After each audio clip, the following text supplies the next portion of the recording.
Welcome to RNQ academy. दोस्तों, इसके पहले हमने 5 लेक्चर्स में देखा है कि वर्णमाला किसे कहते हैं और इन्हें किन किन हिस्सों में बांटा जाता है। आज हम देखेंगे कि वर्णमाला पर किस किस्म के सवालात एग्जाम्स में पूछे गए हैं और किस किस्म के सवालात एग्जाम में पूछे जा सकते हैं। RNQ एकेडमी चैनल सब्सक्राइब करने के लिए ये वीडियो के नीचे लाल कलर में सब्सक्राइब लिखा हुआ है, उस पर क्लिक करें और बाजू में ही बेल आइकन है, उस पर भी क्लिक करें ताकि आपको नए वीडियो या नए लेक्चर के बारे में सबसे पहले मालूम हो। क्वेश्चन नंबर 1, तोंडावाटे निघणाऱ्या मूलध्वनींना काय म्हणतात? मुंह से निकलने वाले मूलध्वनि यानी बुनियादी आवाजों को क्या कहते हैं? तोंडावाटे निघणाऱ्या मूलध्वनींना वर म्हणतात। क्वेश्चन नंबर 2, आधुनिक मराठी वर्णमालेतील वर्णांची संख्या किती आहे?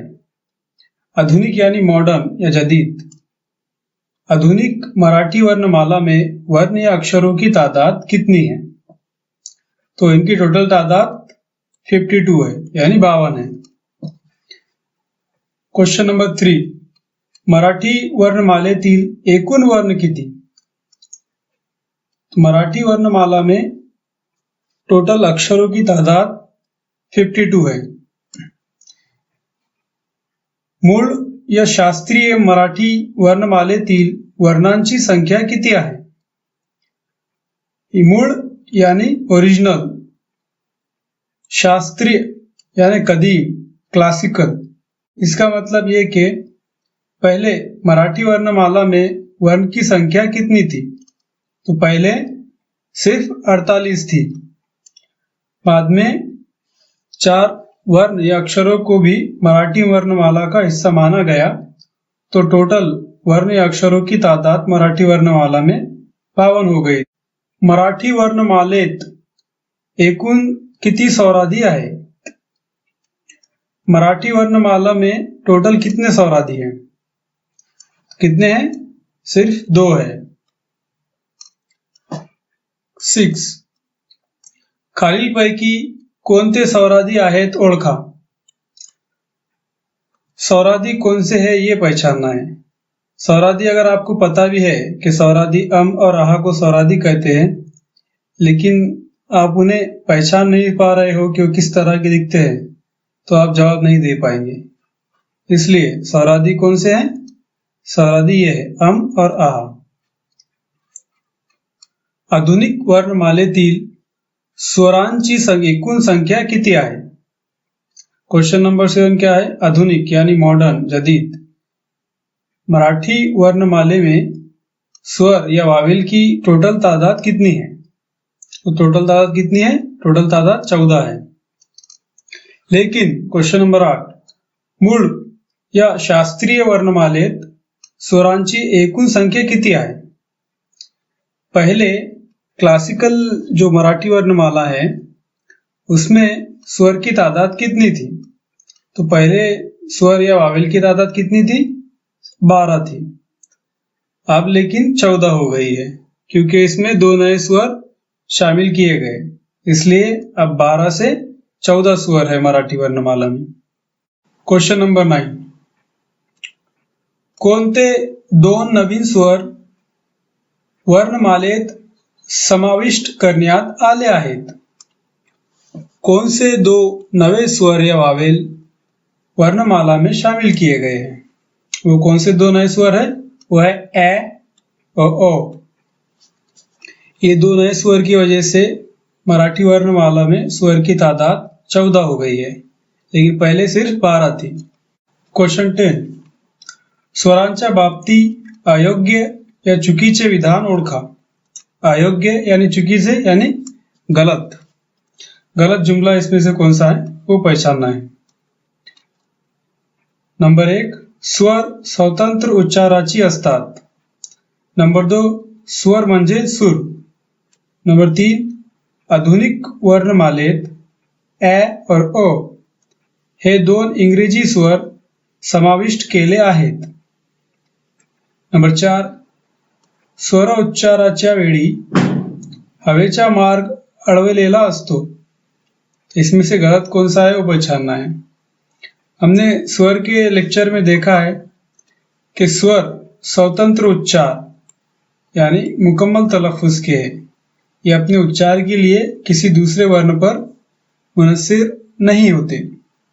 स्वर को सुर भी कहते हैं और जैसा कि हमने ऊपर देखा है कि ए और अ ये दो नए स्वर मराठी वर्णमाला में शामिल किए गए, जिसकी वजह से स्वर की तादाद 12 से अब 14 हो गई है।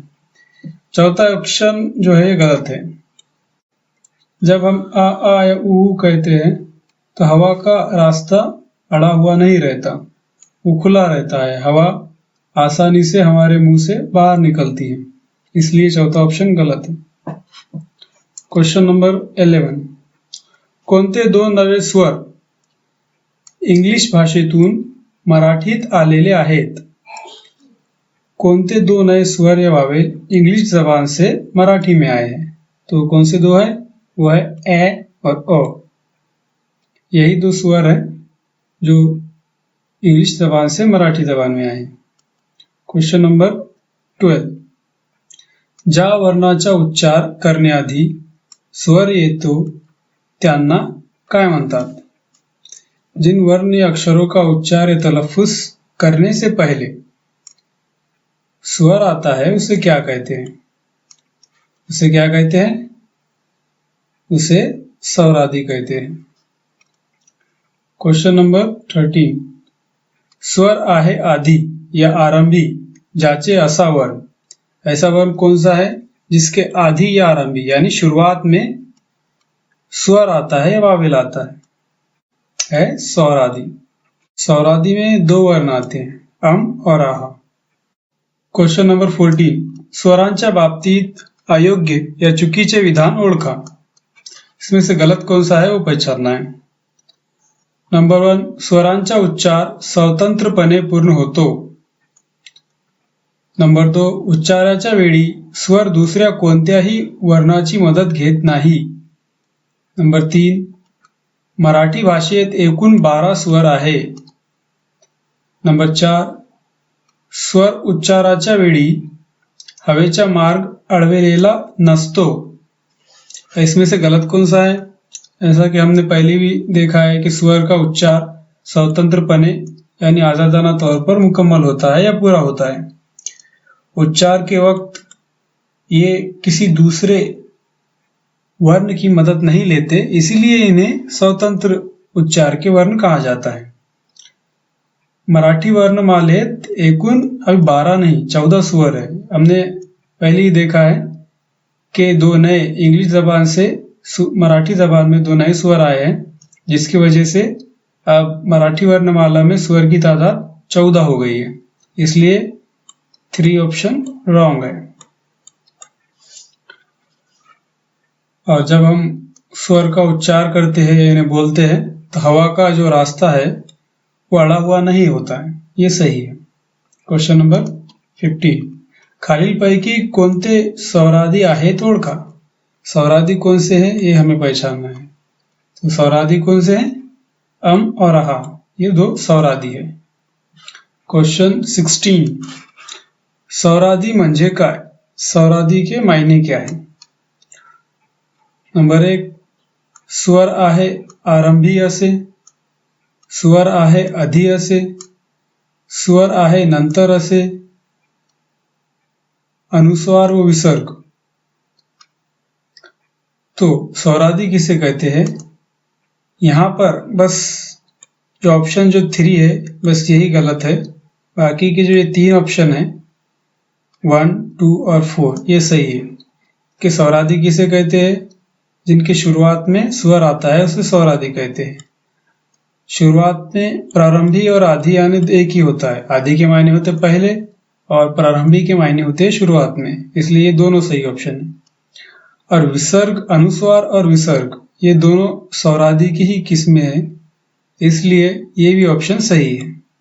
सिर्फ ऑप्शन 3 गलत है। इसमें कहा गया है कि स्वर इनके बाद में आता है, लेकिन ऐसा नहीं है, स्वरादि के पहले स्वर आता है। क्वेश्चन नंबर 17, ज्या वर्णाचा उच्चार पूर्ण होण्यास स्वरांची मदत नंतर घेतली जाते त्यांना काय म्हणतात? जिन वर्ण या अक्षरों का उच्चार या तलफ्फुज पूरा होने के लिए स्वर की मदद बाद में ली जाती है, नंतर, तो उसे क्या कहते हैं? उसे व्यंजन कहते हैं। हमने देखा कि स्वर ना पहले मदद लेता है ना बाद में मदद लेता है किसी वर्ण की, लेकिन स्वरादि पहले मदद लेता है अपने उच्चार के लिए। किसकी मदद लेता है? स्वर की। और व्यंजन स्वर की मदद कब लेता है? बाद में लेता है। 18. व्यंजनाच्या बाबतीत चुकीचे विधान ओळखा। इसमें से गलत कौन सा है वो हमें पहचानना है। नंबर 1, व्यंजनाचा उच्चार करताना हवेचा मार्ग अडविला जातो। नंबर 2, व्यंजने स्वतंत्र उच्चाराची असतात। नंबर 3, जिभेच्या तोंडातील इतर अवयवांना स्पर्श होतो। नंबर 4, व्यंजनांचा पाय मोडून लिहितात। तो इसमें से गलत कौन है? पहला ऑप्शन देखिए, व्यंजनाचा उच्चार करताना हवेचा मार्ग अडविला जातो। ये ऑप्शन सही है, क्योंकि जब हम व्यंजन को जब बोलते हैं तो हमारी जीभ में हरकत होती है, कभी ऊपर कभी नीचे, तो इसकी वजह से हवा का रास्ता रोक दिया जाता है, इसलिए पहला ऑप्शन सही है। नंबर ऑप्शन 2, व्यंजने स्वतंत्र उच्चाराची असतात, ये ऑप्शन गलत है, क्योंकि हमने इसके पहले ही देखा है कि व्यंजन अपना उच्चार या तलफ्फुज पूरा होने के लिए स्वर की मदद बाद में लेते हैं, नंतर लेते हैं। ऑप्शन 3 भी सही है कि हमारे मुंह में मौजूद मुख्तलिफ हिस्सों को जीभ छूती है जब हम व्यंजन को बोलते हैं। और व्यंजन का पाव तोड़कर पाय मोड़ून लिखा जाता है। क्यों लिखा जाता है? क्योंकि व्यंजन अपूर्ण उच्चार के या नामुकम्मल तलफ्फुज के है, ये दिखाने के लिए व्यंजन का पाव तोड़कर लिखा जाता है। क्वेश्चन 19, ज्या स्वरांचा उच्चार करण्यासाठी कमी वेळ लागतो त्या स्वरांना काय म्हणतात? जिन स्वर का उच्चार या तलफ्फुज करने के लिए कम वक्त लगता है उसे क्या कहते हैं? उसे कहते हैं ह्रस्व स्वर।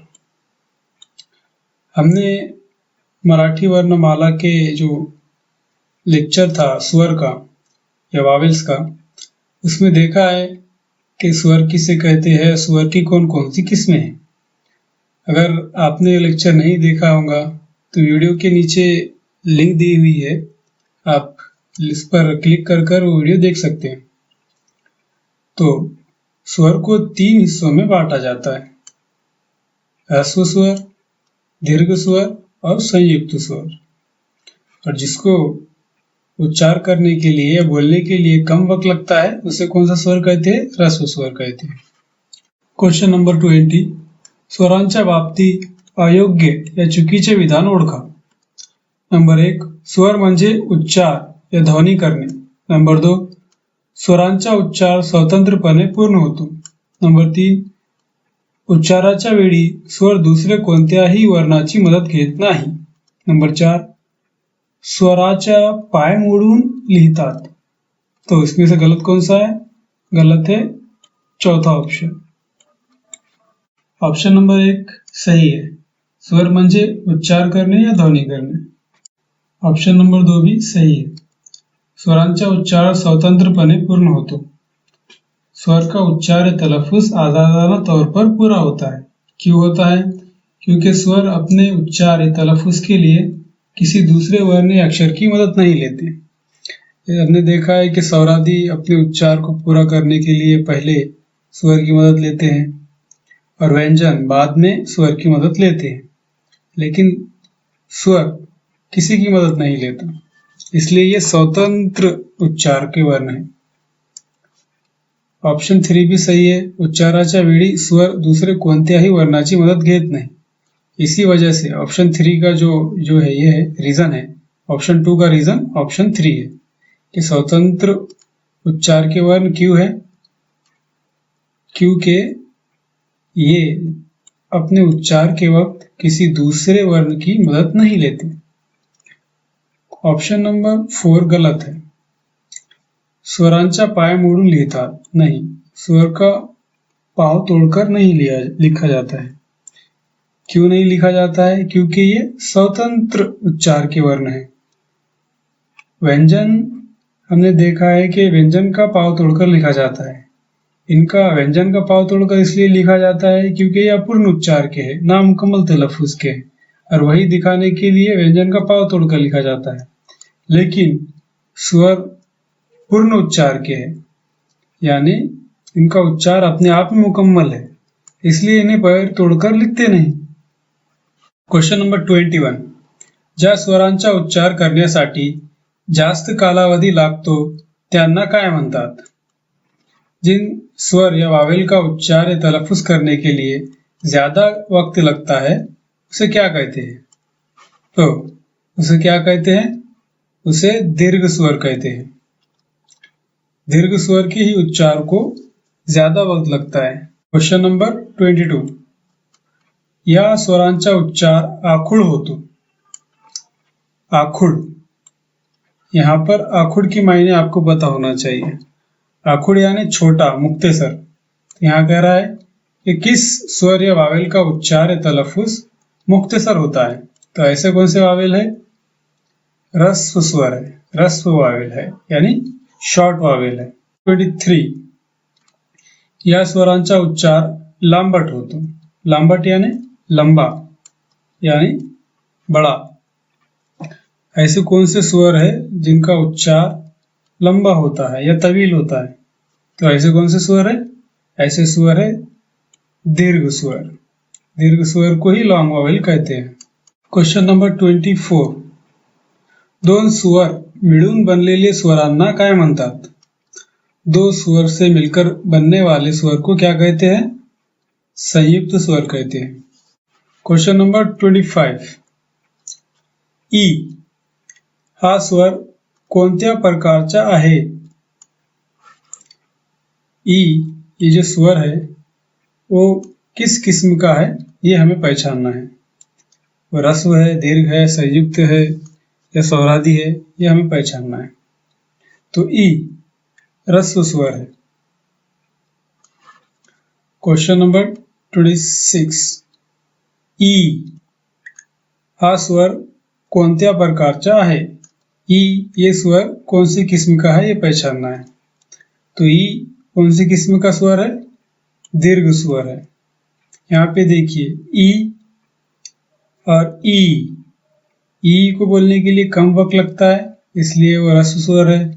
और इसको बोलने के लिए ज्यादा वक्त लगता है, इसलिए वो दीर्घ स्वर है. हमने देखा कि रस्व स्वर किसे कहते हैं, दीर्घ स्वर किसे कहते हैं और संयुक्त स्वर किसे कहते हैं. रस्व स्वर वो है जिन्हें बोलने के लिए या उच्चार करने के लिए कम वक्त लगता है. रस्व स्वर टोटल 5 है. आ, ई, उ, रु, लु. दीर्घ स्वर कौन से स्वर है जिन्हें बोलने के लिए ज्यादा वक्त लगता है? वो दीर्घ स्वर है. ऐसे कौन से स्वर है? ऐसे है आ, ई, उ. संयुक्त स्वर किसे कहते हैं? दो स्वर से मिलकर बने हुए स्वर को संयुक्त स्वर कहते हैं. तो संयुक्त स्वर 4 है. ए, ऐ, ओ, औ. ए, ऐ, ओ, औ. ये आप देखेंगे कि दो स्वर से मिलकर बने हुए स्वर है. Question number 27. ए, ऐ हे स्वर कोणत्या प्रकारचे आहे? ए, ऐ किस किस्म के वावेल्य स्वर है? ए, ऐ संयुक्त स्वर है. क्यों ए, ऐ संयुक्त स्वर है? क्योंकि ये दो स्वर से मिलकर बने हुए स्वर है. Question number 28. खालीलपैकी संयुक्त स्वर कोणते? तो संयुक्त स्वर कौन से है आपको पहचानना है. टोटल संयुक्त स्वर 4 है. ए, ऐ और दो कौनते हैं? ओ, औ. Question number 29. गटात ना बसणारा वर्ण ओळखा. तो ऐसा कौन सा वर्ण या वावेल है कि वो इन चारों में से 3 एक जैसे है और एक मुख्तलिफ है. तो जब आप देखेंगे कि रस्व स्वर है आ, ई, उ, रु, लु. ये जो ई है ये दीर्घ स्वर में आता है, इसलिए ये तीनों जो है वो क्या है, ह्रस्व स्वर है, और ये ई दीर्घ स्वर है, इसलिए ये अलग है। क्वेश्चन नंबर 30, गटात ना बसणारा वर्ण कोणता? तो यहाँ पर कौन सा है, यहाँ पर है ऑप्शन नंबर 3 ए। याद रखें कि जो इंग्लिश जबान से मराठी जबान में जो दो नए स्वर आए हैं उन्हें स्वर की किसी भी किस्म में या किसी भी टाइप में शामिल नहीं किया गया है। अ, ई और उ ये ह्रस्व स्वर है। क्वेश्चन नंबर 31, गटात ना बसणारा वर्ण कोणता? तो यहाँ पर कौन सा है, यहाँ पर है ऑप्शन नंबर 1 आ, ई, उ। ये क्या है, ये दीर्घ स्वर है, लेकिन अ ये ह्रस्व स्वर है। क्वेश्चन नंबर 32, गटात ना बसणारा वर्ण कोणता? ए, ऐ, आ, औ। तो यहाँ पर है ऑप्शन नंबर 3 आ, क्योंकि ए, ऐ और औ ये है संयुक्त स्वर। ओ, हा संयुक्त स्वर कोणत्या दोन स्वरांनी बनलेला आहे? ओ ये संयुक्त स्वर है, ये किस दो वावेल या स्वर से मिलकर बना है, ये हमें जानना है। तो आपको याद रखना होगा कि संयुक्त स्वर जो 4 है वो किन दो स्वर से मिलकर बने हुए हैं। यहाँ पर ओ ये बना है आ और ई या ई से मिलकर बना है। क्वेश्चन नंबर 34, खालीलपैकी चुकीचा पर्याय कोणता? इसमें से गलत कौन सा है आपको पहचानना है। ए की सही है, ऐ की गलत है, क्योंकि यहाँ पर क्या आना चाहिए था, आ आना चाहिए था। ऐ, आ और ई या ई से मिलकर बना है। क्वेश्चन नंबर 35, ह्रस्व व दीर्घ स्वरांच्या उच्चाराव्यास लागणाऱ्या कालावधीस काय म्हणतात? ह्रस्व स्वर और दीर्घ स्वर को उच्चार या तलफ्फुज करने के लिए जो वक्त लगता है उसे क्या कहते हैं? उसे मात्रा कहते हैं। यानी एक किस्म की मेजरमेंट या पैमाइश है जिससे हम ह्रस्व स्वर, दीर्घ स्वर और संयुक्त स्वर को जो वक्त लगता है उनके उच्चार को करने के लिए हम उसे गिनते हैं। क्वेश्चन नंबर 36, एकाच उच्चार स्थानामधून उच्चारल्या जाणाऱ्या स्वरांना काय म्हणतात? एक ही तलफ्फुज की जगह से तलफ्फुज किए जाने वाले या उच्चार किए जाने वाले स्वर को क्या कहते हैं? तो क्या कहते हैं? उन्हें सजातीय स्वर कहते हैं। एकाच उच्चार स्थानामधून उच्चारल्या जाणाऱ्या स्वरांना सजातीय स्वर असे म्हणतात। क्वेश्चन नंबर 37, भिन्न उच्चार स्थानामधून निघणाऱ्या स्वरांना काय म्हणतात? भिन्न यानी मुख्तलिफ उच्चार स्थान, मुख्तलिफ उच्चार या तलफ्फुज की जगह से निकलने वाले या उच्चार किए जाने वाले स्वर को क्या कहते हैं? विजातीय स्वर कहते हैं। क्वेश्चन नंबर 38, खालीलपैकी सजातीय स्वरांची जोडी सांगा। याद रखें कि सजातीय स्वर और विजातीय स्वर हमेशा दो की जोड़ियों में आते हैं। सजातीय स्वर की जोड़ी कौन सी है? सजातीय स्वर की जोड़ी है ई की जोड़ी। क्यों? क्योंकि हमें सजातीय स्वर के डिफिनेशन ने तारीफ में कहा है कि इनका जो उच्चार स्थान होता है एक ही होता है। जब हम ई कहते हैं तो इनका उच्चार स्थान तलफ्फुज की जगह एक ही है। क्वेश्चन नंबर 39, खालीलपैकी विजातीय स्वरांची जोड़ी सांगा। विजातीय स्वर की जोड़ी कौन सी है ये हमें पहचानना है। तो विजातीय स्वर की जोड़ी कौन सी है? ऑप्शन नंबर 4 अ ई। कि विजातीय स्वर की तारीफ में हमने देखा है कि इनकी तलफ्फुज की जगह मुख्तलिफ होती है। जब आ कहते हैं, ई कहते हैं या ऊ कहते हैं तो इनका जो उच्चार स्थान है एक ही है, इसलिए आ ई और ऊ क्या है? सजातीय स्वर है। लेकिन आ और ई विजातीय स्वर की जोडी आहे. Question number 40. गटात ना बसणारी जोडी ओळखा. तो गटात ना बसणारी जोडी कौन सी है? यहाँ पर एक ऑप्शन नंबर 4 आ ई की. क्यों? क्योंकि ऑप्शन नंबर 1, 2 और 3 ये तीनों जोड़ियां जो देख रहे हैं आप, ये सजातीय स्वर की जोड़ियां हैं. एक ऑप्शन नंबर 4 ही ऐसा है कि वो विजातीय स्वर है. Question number 41. गटात ना बसणारी जोडी कोणती? तो यहाँ पर कोणती है? यहाँ पर है ऑप्शन नंबर 3 आ आ. क्यों? कि आ सजातीय स्वर है और बाकी के जो आप 3 जोड़ियां देख रहे हैं वो विजातीय स्वर है. आ, उ, ई, ए और रू. Question number 42. मराठी भाषेत एकूण संयुक्त स्वर किती आहे? मराठी में कितने संयुक्त स्वर हैं? 4. Question number 43. पुढीलपैकी ह्रस्व स्वर ओळखा. हमें ह्रस्व स्वर पहचानना है कौन सा है. तो ह्रस्व स्वर इसमें से कौन सा है? ह्रस्व स्वर है रू. हमने देखा कि ह्रस्व स्वर टोटल 5 है. अ, ई, उ, रू, लू. Question number 44. ज्या वर्णांचा उच्चार करताना स्वराची मदत आधी घेतली जाते त्यांना काय म्हणतात? जिन वर्ण या अक्षर का उच्चार या तलफ्फुज करने के लिए स्वर की मदद आधी यानी पहले ली जाती है उसे क्या कहते हैं? उसे कहते हैं स्वरादि. Question number 45. खालीलपैकी कोणते स्वरादि आहे हे ओळखा. स्वरादि कौन से है हमें पहचानना है. तो स्वरादि कोणते हैं? आहा. Question number 45. खालीलपैकी कोणते स्वरादि आहे ओळखा. तो स्वरादि कौन है? और आहा है. तो हमें पता होना चाहिए कि और आहा को क्या कहते हैं, तभी हम इसका जवाब दे पाएंगे. स्वरादि कौन थे यहाँ पर? अनुस्वार और विसर्ग. को अनुस्वार कहते हैं और आहा को विसर्ग कहते हैं.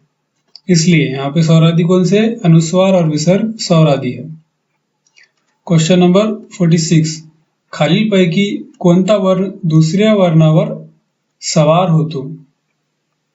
ऐसा कौन सा वर्ण या अक्षर है जो दूसरे वर्ण या अक्षर पर सवार होता है? जिस तरह हम घोड़े पर सवार होते हैं उसी तरह एक वर्ण दूसरे वर्ण पर सवार होता है. तो वैसा वर्ण कौन सा है?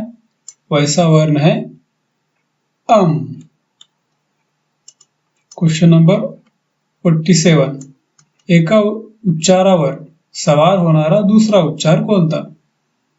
एक उच्चार पर सवार होने वाला दूसरा उच्चार कौन सा है? तो वो कौन सा है? वह है अनुस्वार. अनुस्वार को ही अनुस्वार कहते हैं, याद रखें. Question number 48. स्वरावर किंवा व्यंजनावर सवार होणारा उच्चार कोणता? तो कौन सवार होता है? सवार जहां भी आया तो अनुस्वार या ही है जो किसी वर्ण पर सवार होता है, चाहे वो स्वर हो या व्यंजन हो. इसलिए जवाब क्या होगा? अनुस्वार. Question number 49. स्पष्ट व खणखणीत उच्चारांना काय म्हणतात? स्पष्ट, साफ और वाज़ेह का जो उच्चार या तलफ्फुज होता है उसे क्या कहते हैं? उसे कहते हैं अनुस्वार. Question number 50. ओझरत्या अस्पष्ट उच्चाराला काय म्हणतात? ओझरता और अस्पष्ट गैरवाज़ेह जो साफ साफ उच्चार नहीं होता है, गैरवाज़ेह उच्चार होता है, उसे क्या कहते हैं? उसे कहते हैं अनुनासिक. Question number 51. विसर्ग याचा अर्थ हे होय. विसर्ग का मतलब क्या है? मायने क्या है? ऑप्शन 1. एका उच्चारावर सवार होणारा दुसरा उच्चार. ऑप्शन 2 विसर्ग म्हणजे सूर, ऑप्शन 3 श्वास सोडणे, ऑप्शन 4 स्वर आहे नंतर असे। तो इसमें से सही कौन सा है? ऑप्शन 3 सही है। विसर्ग याचा अर्थ श्वास सोडणे होय, यानी सांस छोड़ना है। क्वेश्चन नंबर 52 विसर्गाचा उच्चार या वर्णाला थोडा हिसडा देऊन करावा लागतो। विसर्ग का उच्चार या तलफ्फुज करते वक्त एक वर्ण है जिसे थोड़ा झटका देकर विसर्ग का उच्चार करना पड़ता है। वो वर्ण या वो अक्षर कौन सा है? वो है हा। आज हमने 52 क्वेश्चंस के आंसर देखे हैं और आपने गौर किया होगा कि हमने इसमें ज्यादा क्वेश्चंस वावेल यानी स्वर की टॉपिक से कवर किया है। तो अगर आपने हमारे जो पहले लेक्चर्स इस टॉपिक पे हुए हैं, अगर वो नहीं देखे होंगे तो वो देखने के लिए नीचे कमेंट बॉक्स में लिंक दी गई है, उस पर आप क्लिक कर वो देख सकते हैं।